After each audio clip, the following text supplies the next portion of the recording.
Chicken, আর আমি chicken খাবো না,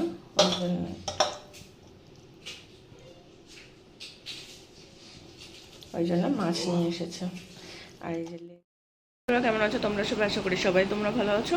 আজকে কি কি রান্না হবে আর কি কি আনা হয়েছে বাজার করে, চলো তোমাদের সাথে শেয়ার করে নিই। দুটো প্যাকেটে নিয়ে এসছে, দেখছি কোনটা কি আছে। দেখি ছোটোটা আগে বার করি, দেখি এটাই কি আছে। একটু ঢালছি। এটা মাছ আছে, এই যে মাছ নিয়ে এসেছে। আর এখানে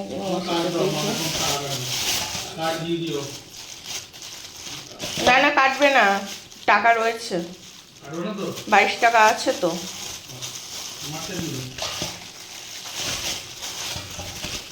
আর এখানে নিয়ে এসেছে চিকেন, আর আমি চিকেন খাবো না,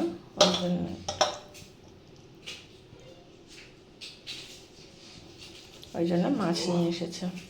আর এই যে লেগ, কি হয়েছে বাবা? চলো তাহলে আর কি করা যায়, রান্নার দিকে যেতে হবে। মাছগুলো ভাজতে বসিয়ে দিলাম, মাছগুলো ভেজে তুলে নেবো সব। এই যে এবার মাংসের তরকারি বসিয়ে দিচ্ছি। আদা, পেঁয়াজ, রসুন, কাঁচা লঙ্কা দিয়ে, গুঁড়ো লঙ্কা দিয়ে, জিরে গুঁড়ো দিয়ে এবার মশলা বসিয়ে দিলাম আমি। এবার এটাকে আমি একটু কষিয়ে নেবো আগে, কষিয়ে নিয়ে তারপরে একটু তেল তেল উঠে আসবে যখন, তখন মাংসটা দিয়ে দেবো। মাংসটা ধোয়া হয়ে গেছে, ধুয়ে রাখা রয়েছে মাংসটা। মশলাটা একটু কষে যাক। আমি মাংসগুলোকে সব দিয়ে দিচ্ছি কড়ার ভিতরে, তেল উঠে এসেছে মশলায়, ওই জন্য দিয়ে এবার আমি এটাকে কষাবো ভালো করে।